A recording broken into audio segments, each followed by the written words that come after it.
Okay, big storms are coming in. It's going to even get a lot heavier raining.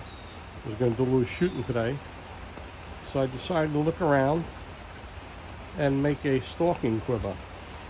So that's going to be the video for today.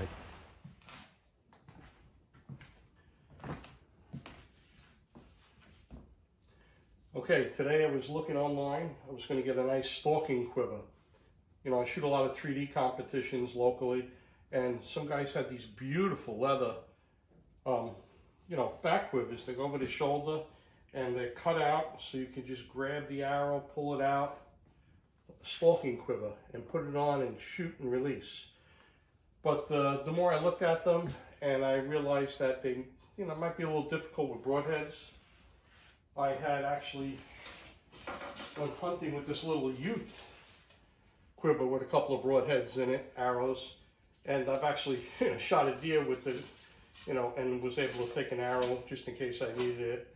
But sometimes when you pull the arrows out with the broadheads on out of the little quivers, the broadhead catches in the other one. You pull a couple of arrows out. So I really like my side mount quivers, you know, like the Eagle Archery side mount quiver.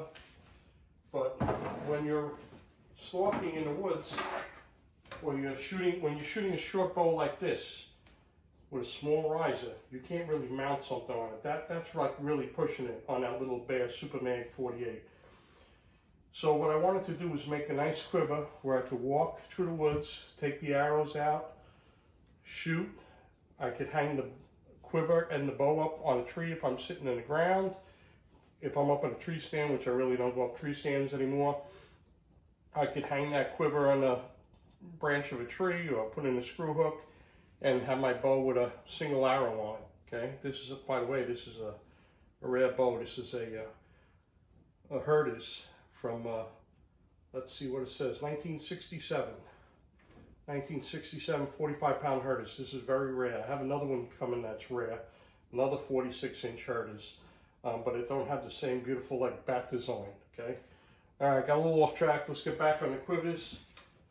So I'm saying to myself, what can I use for a stalking quiver that'll hold the broadheads?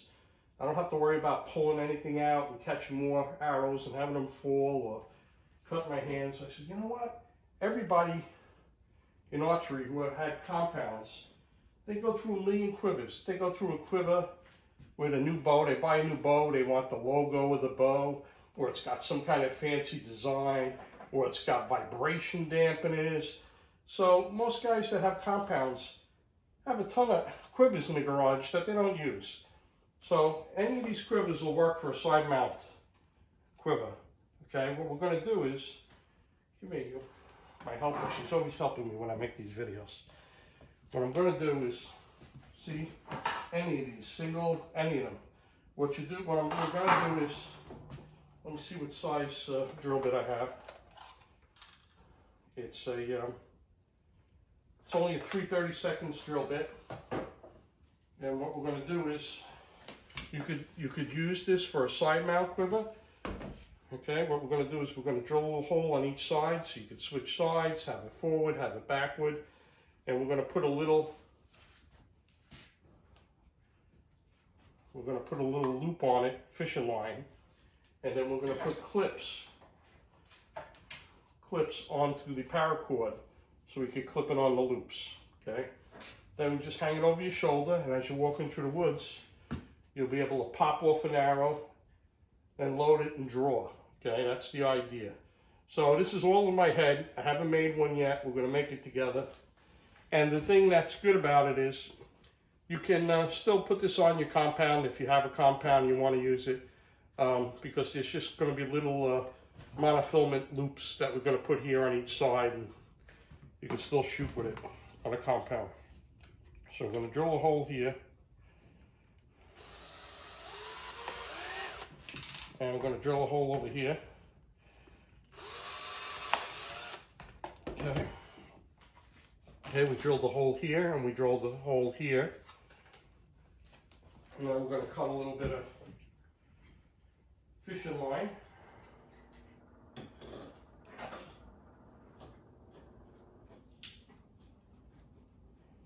And the other thing is, you know, anytime you're carrying something around your neck, a quiver, binoculars, anything, you trip, you don't want to choke yourself. So if you're one of those people that are worried about, you know, getting older, or you're worried about falling, what you do is you get a fishing line that's a low pound test. What happened? I'll have to drill this through again. It didn't seem to want to go through. Oh, okay. There's a rubber skirt inside a rubber hood. Okay, so this should go through now.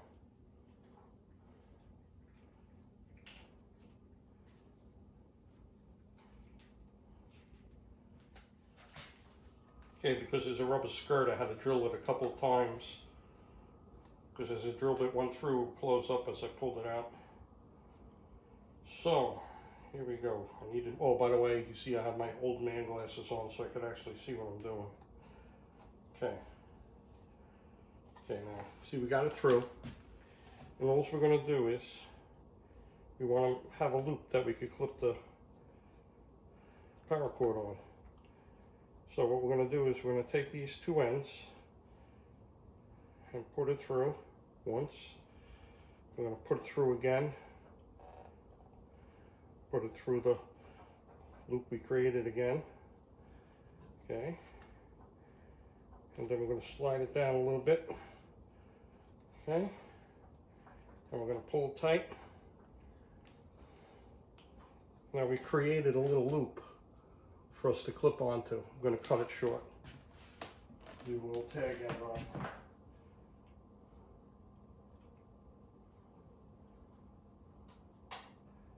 Okay. And this is going to hang like this here. We're going to clip it on like this. Now for the back, I was looking at the back side of what I'm going to do.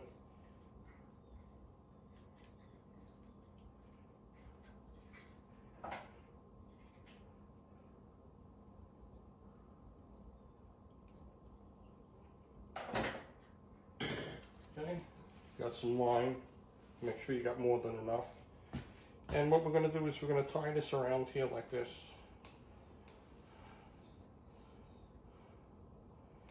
I'm going to spin it around a couple times. Okay, watch. 1, 2, 3. All right. And then I'm going to put it through the bottom and through itself. Okay, just like a regular fishing knot you would use. Okay. I'm going to pull it snug.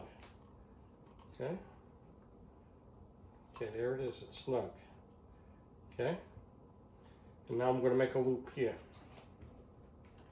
And what we're going to do is take the loop end. Okay, and we're going to put the loop end through itself. Okay, so one more time here.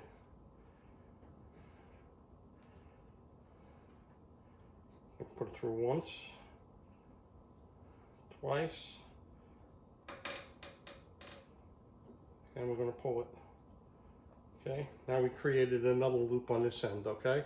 This could be used for either side, and it's out of the way of the arrow. So I'm going to trim it.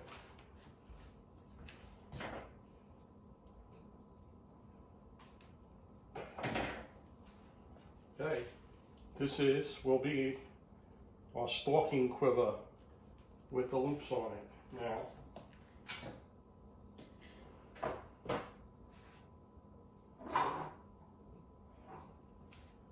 we're going to get the paracord.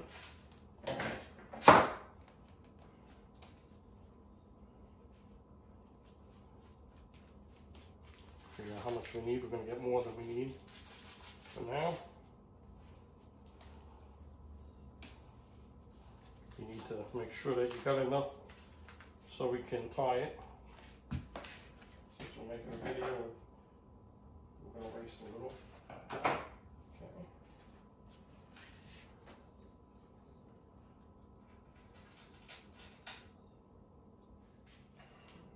Okay, now we cut a long piece of paracord. I'm going to fish the paracord through snap swivel for fishing, okay? In order to do that, I didn't have time to go to the tackle shop and get a bigger snap lure, so I just went out in the garage and I found two. It's good enough for the demonstration. So what we're going to do is we're going to heat a little of this paracord up in the end, pinch it together a little bit if I can. This way when you try to put it through, it shouldn't fray as much.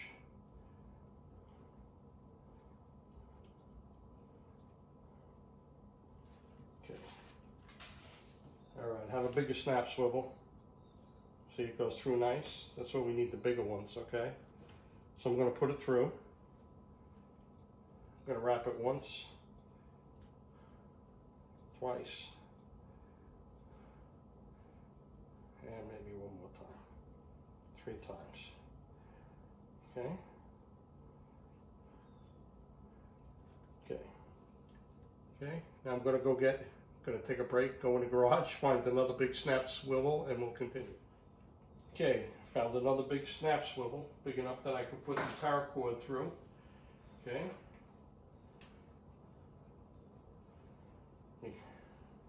Just heat the end up quick here. I know we're going to cut it off, but just to heat it up so it's not fray going through. Boy, the rain outside is really crazy, getting really heavy. Okay. Now what I'm going to do is, I'm going to snap this swivel on the top one here. You know what, I'll do the back one. Be easier. Okay.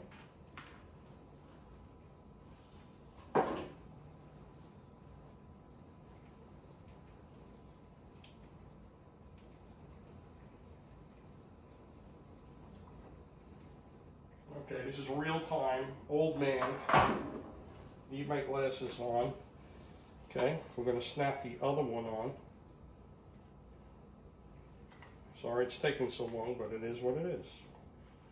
Okay, look. I'm going to throw this around. Alright, now I'm going to leave a little bit looser so we can, if I have a coat, you know, it'll still be okay. You want to be able to kind of, I don't know if you can see this or not, but you want to be able to grab it and pull it out. So this will do. We'll put a few knots through here and cut it.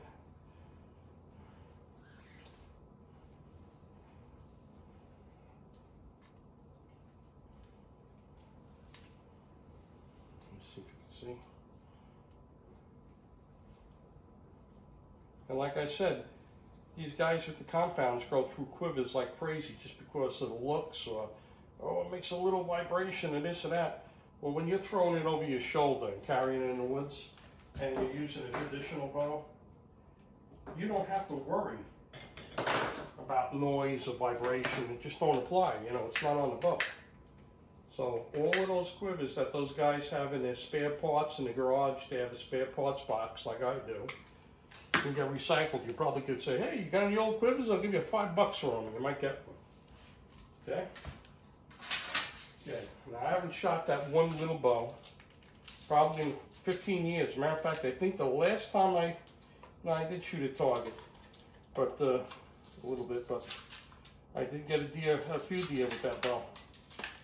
Okay, I'm just going to put this on for a little demonstration. Okay. Now, once again, this was an idea in my head, and I wanted to put it together and try it. This is going to be so I could walk in the woods with a bow, not have a quiver attached, and I'll be able to get a second shot off. Okay, so let me see. Put this back a little bit. Okay, get this chair out of the way a little bit here. I hope that you can see. Okay, let's pop a quiver out, pop one out of the quiver.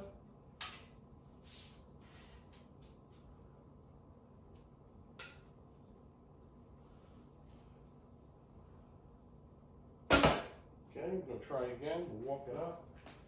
There's another deer. Pop it out.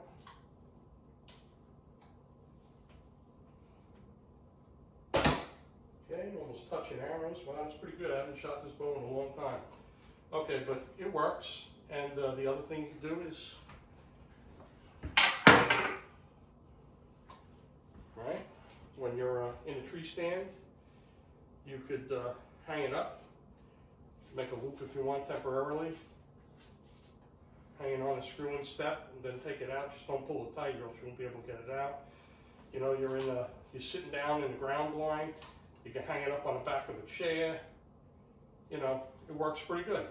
So any quiver, right, that you have, any of them, drill a little hole, put a loop.